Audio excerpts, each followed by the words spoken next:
Hey y'all, Flipper Fred here. Thanks so much for joining me today as we're going to take a look at this OK81 model knife. This is obviously their tribute to the Spyderco PM2. This is clearly an OK branded. We're going to call this a clone, much in the way that Gonzo kind of makes their clones and puts their name brand on them. There are some definite and significant and noticeable differences between this and the PM2. We're going to dive into all that, the good, the bad, the ugly.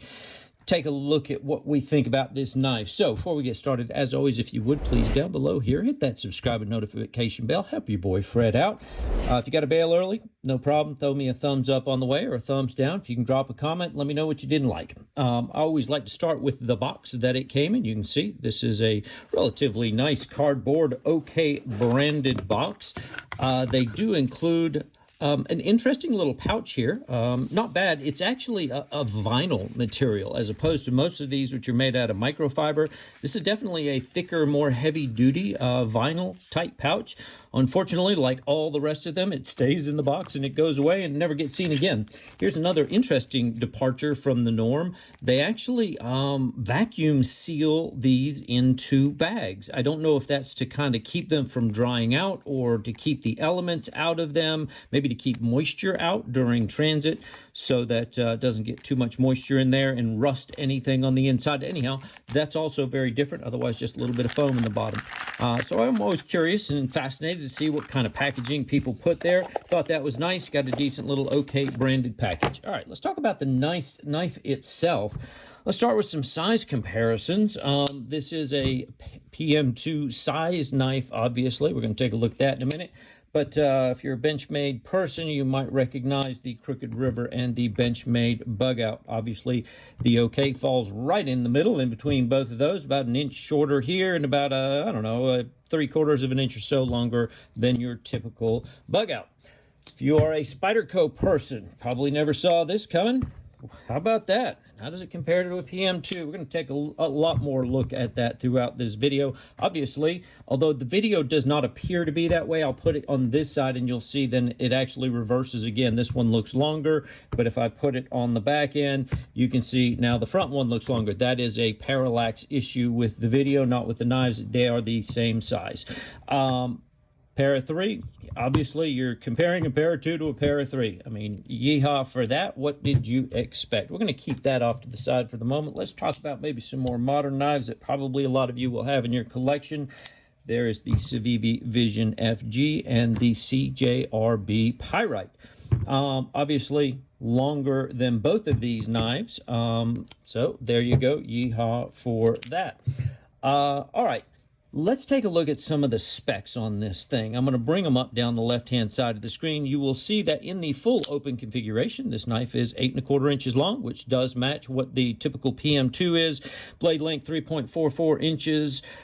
Closed just a hair under 5 inches. Let's talk about where it departs a little bit, and it's a little bit thicker than the typical PM2 blade. We're talking 1/100th of an inch, so definitely not much there. The scales also likewise are a little bit thicker, and the reason for that is because, as we will talk about in a minute, these are contoured scales. Obviously white carbon fiber, which is something that, to the best of my knowledge, the PM2 doesn't come in, but because they are contoured, that's why it just is a hair over a ½ inch wide. Blade finish is satin, full flat grind, obviously carbon fiber scales. This one is marked that it is an M390 steel. And I don't know if OK is trying to actually push that this is really an M390 steel. I didn't mention the price. You can see it at the bottom there. I paid $62. That was on sale on OK when I bought it.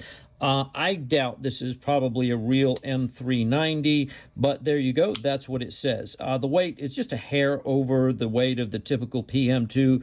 It's still under 4 ounces, negligible difference, really good weight for this size of knife. It does have the typical compression lock, although it's a little bit different. We'll take a peek at that in a minute. I always like to measure behind the blade edge. Got about 17 thousandths, so it is pretty slicey. That's probably very similar to what you will find in the regular PM2 as well. Sorry for all the fingerprints there. I've obviously been enjoying this knife a little bit. All right, let's take a closer look. As I mentioned, we've got full white carbon fiber scales. They are over nested steel liners, just as is the case with the regular PM2 as well. There are no relief cuts in those scale liners inside, but they're nice and thin. They certainly don't add much to the weight. One of the interesting things about this is, you may have noticed, this is an actual full carbon fiber pocket clip. It actually has nice springiness to it, has nice springiness and bounce back. Interestingly enough, even though it kind of is like a full-blown all the way almost to the end, you're still not going to get that much more deep carry out of this as you do out of the traditional PM2. You can see basically where your pants is going to ride is going to be about that same spot on both of these knives. Hopefully that's coming through. However, I really love it. I mean, it just obviously flows with the rest of the knife scales as well. It almost disappears in there. I think it's well done. I will tell you, one of the shortcomings of this is that ramp is a little bit too steep. I find it is actually difficult to get that over my pocket. So I'm going to probably take a little bit of sandpaper and make that front ramp there into a little bit less of a steep slope, you know, angle it back a little bit more so it will slide up and over. Unfortunately, on this model, this is not reversible, as is the case, obviously, with the regular PM2. You can put it on top and bottom on both sides. This only is right-hand carry only. There's a special little ramp built into the carbon fiber scales there that gives you a nice flat spot, because again, you're dealing with contoured carbon fiber scales. However, it does feel really good in the hand, unlike this beast of a clip, which is one of the first things almost everybody replaces on their PM2s. This definitely is much easier in the hand, much less of a hot spot. You can kind of feel it, but it's really, you're not feeling it. It's much better than that thing. Hardware around is T8 everywhere except for those pocket clip screws, which are T6. Interesting to note is they have kind of what do I want to call this, beveled pivot screws. Not a big deal, just a nice little additional touch. I will tell you, the fit and finish of these scales overall is really well done. So there's no sharp edges anywhere, no rough edges anywhere. We'll talk about this in a minute. However, when you first purchase this knife, this cutout for the compression lock access does not exist. I had to cut this out myself. I have another video probably already posted at this point, which shows me actually taking a Dremel to this thing, a little bit of Dremel and sandpaper, and cutting out that access. This scale came completely covered over. I'm not sure why they do that. They do that on some of their OK branded knives. But again, nice contoured scales. I'm going to put this here for reference as well. Actually hold it up. Typically, you're getting flat scales on the regular PM2. You'll notice there's also additional chamfers or bevels, maybe is more appropriate, on both sides back here towards the end. There's also an additional bevel cut on both ends to give you additional access to that square hole for flipping. So, and then the final thing is, note the actual shape of the, this thing is on washers. I expect it to be on bearings.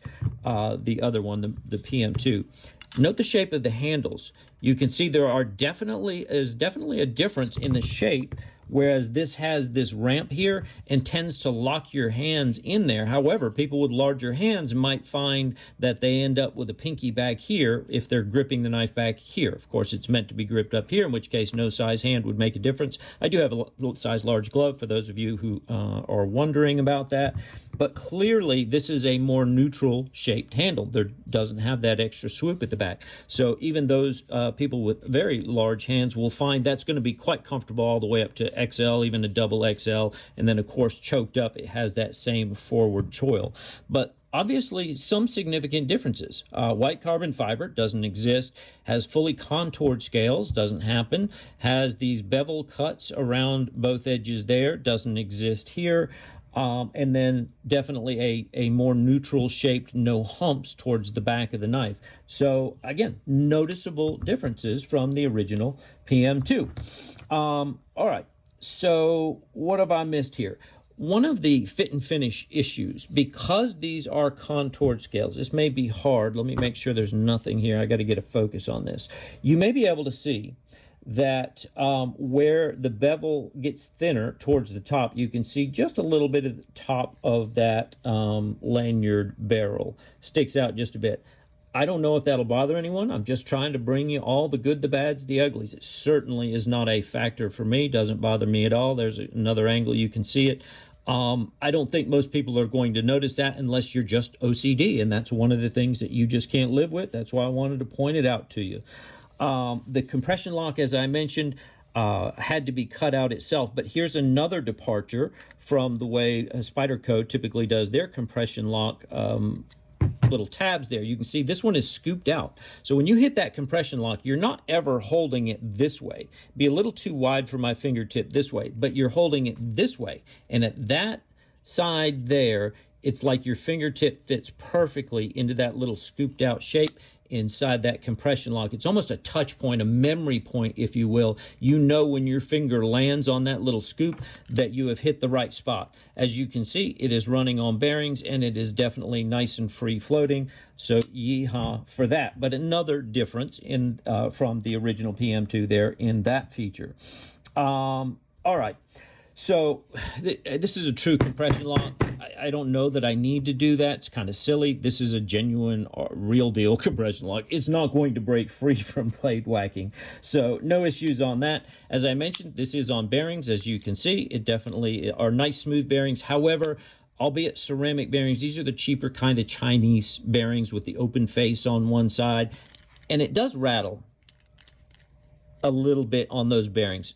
I don't know if you can hear that when on this microphone. I know it's not the best microphone for picking up little subtle noises, but it's definitely noticeable. There's a little bit of bearing rattle, let's call it. They just don't sound silky smooth. So this may actually be a good candidate to put some skiff bearings into. I think a knife that at least I like this much and has this much going for it probably deserves a set of skiffs. So you may see that on an upcoming video here, not too distant future. It was drop shot right out of the box. Of course, it didn't drop there because I didn't allow it to. One of the things that you'll notice, and I figured this happens with the regular PM2 as well, this is like, what is it, the Shaman has a little bit of a nub. So this this tab right here, the front of that forward finger choil swings around and comes up, and it will hit you in the fingertip just a little bit if your finger is kind of buried deep into that compression lock as that comes around. Doesn't hurt.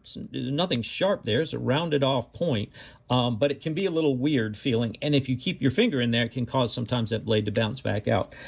So just be aware of that. The detent is good. It's, you know, it's definitely sticky. It's easy to both front flip and reverse flip. I didn't even mention the hole. We haven't even got to the blade yet, but the detent is good. Can you fail it? Yeah, you can fail it if you try, but almost always you're not going to fail it. It does not take much pressure or much effort, but if you just try, you can fail it, but doesn't take much pressure. Detent, I'm going to call that pretty darn good. I'm not going to have any complaints about that. Again, this is a nice full flat ground blade. It's satin finish. Very true to the original PM2 style. It is marked as an M390. I highly doubt that is the case here. The square hole, haven't talked about much, but I'm going to tell you, it's a negligible difference. I don't really even notice it. I wondered whether or not that would make a difference to how it feels flipping. Absolutely not. If anything, it feels every bit as good as the round hole to me. It's actually a little bit larger. You can get a little bit more of your fingertip in there. And to me, I love the square hole. No issues whatsoever with that. That's pretty cool.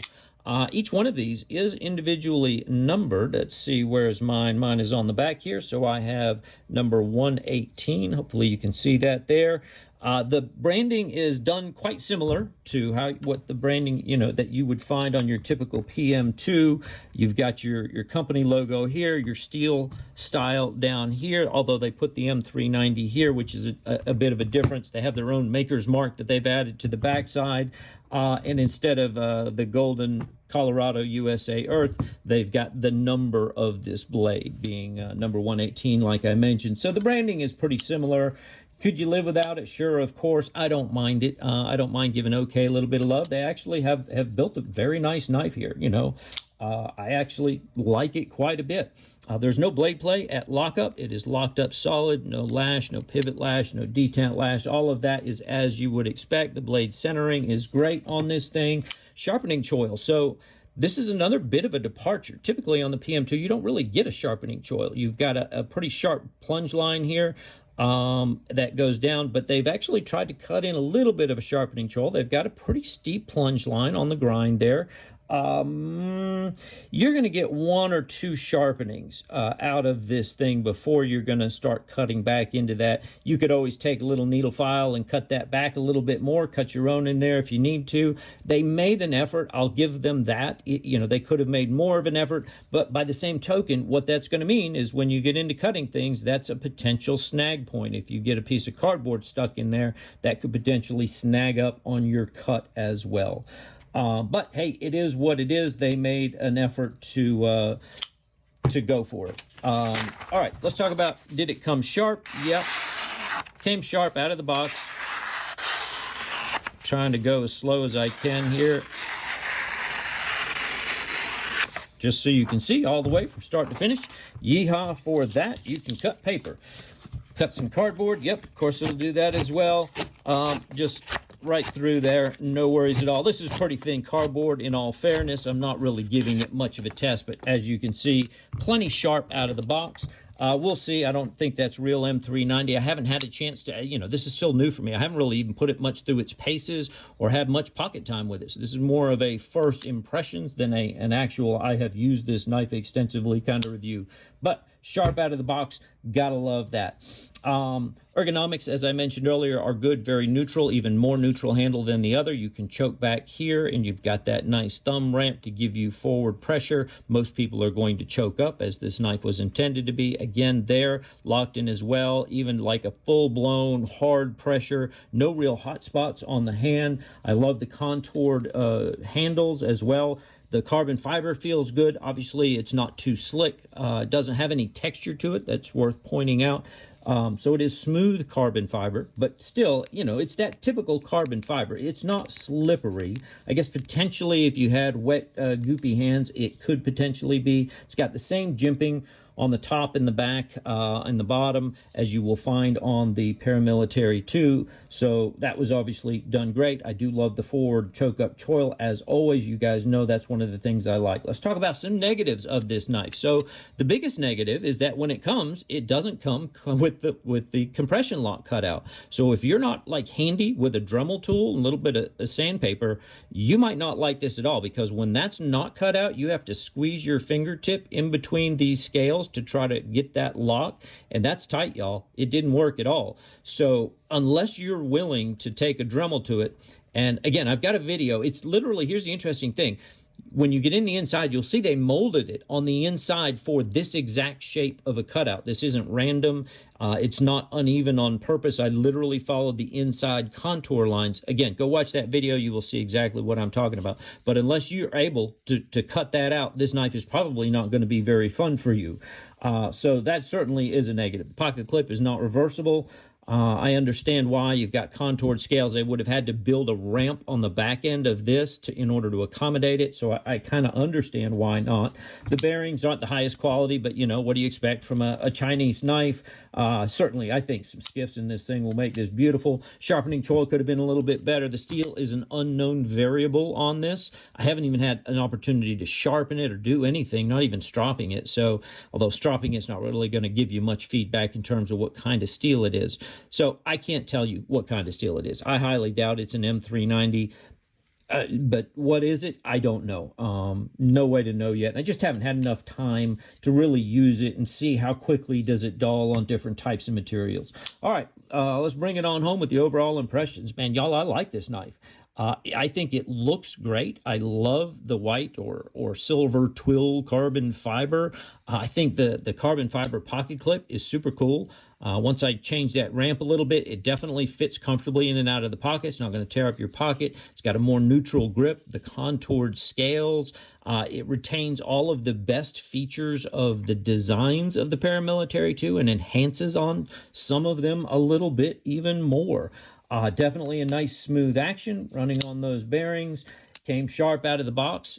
What's not to like about this? So, you know, would I recommend it? Yeah, I actually do. I definitely recommend it. But again, it comes with the caveat that you have to be willing to cut this out yourself. Again, little Dremel rotary tool. grind it down in there. There's inside contour lines that you just simply follow those contour lines, and Bob's your uncle. There you go. You got a great knife. I have no marketing or affiliate relationship with OK at all. As far as I know, they don't even do affiliate marketing. I just really like this knife. So I'll put a link down below, but you can find them at ok-knives.net. It's a .net, so make sure you get that if you want to go and find this thing. So yeah, I definitely recommend it. I think this is a great knife.